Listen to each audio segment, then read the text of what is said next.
how good, how healthy is this housing market recovery, real estate recovery in the United States?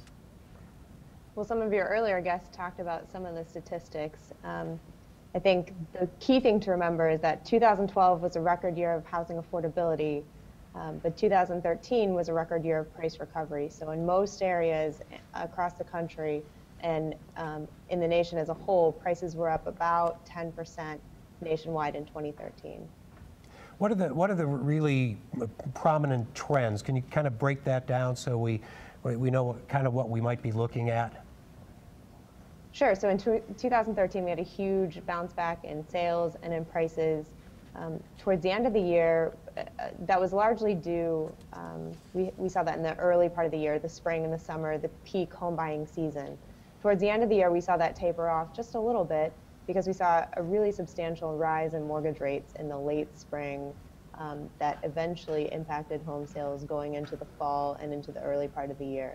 In the last couple months in the housing market, we've seen slowing sales, some slowing in contract signings. It's a little bit early to see how long that slowing will persist as people adjust to the new normal level for mortgage rates. But we expect that the spring will give us a much better indicator of what the 2014 home selling season will look like. Yeah, there was a study that came out yesterday, I think, that said overall we could look at median home prices recovering to 2006 levels by 2018, another 5 years. And they put St. Louis in one of the categories of one of the more quickly recovering cities. Does that make sense to you, that kind of 5-year outlook? That sounds about right. Of course, some areas are fully recovered now. We do a quarterly metro price release where we look at roughly 150, 160 metros across the country. And what we saw is that about 30% of them were fully recovered as of the fourth quarter of 2013. So in some areas, there's already been substantial price recovery. We've heard about certain cities, Las Vegas comes to mind, as being incredibly hard hit by the bursting of the housing bubble. Are there cities where these recoveries will be much more difficult and painful and longer?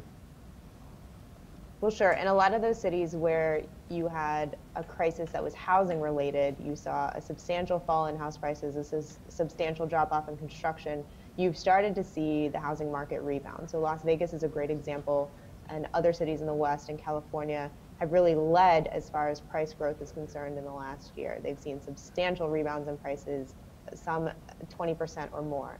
Now, of course, people started to worry, are we seeing another housing bubble?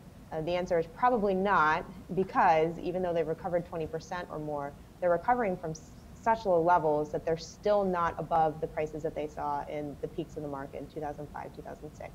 So there's a little bit of room for optimism there in the sense that they're not quite back to where they were, although for people who bought at that time period, that still means there's still some price recovery that's needed before they're completely restored. Are there trends that you see particularly among, as I look at the next generation or the next 2 generations of home buyers, a shift in what they're looking for, shifts in trends of what they want? Because we talked about the white picket fence in the suburbs. Do you get a sense that around the country that's really an old-fashioned idea at this point? So I'm not the expert on the structure of homes that people are wanting, but we do see when we do surveys that home ownership is still a major part of the American dream. We do have some surveys that look at these questions.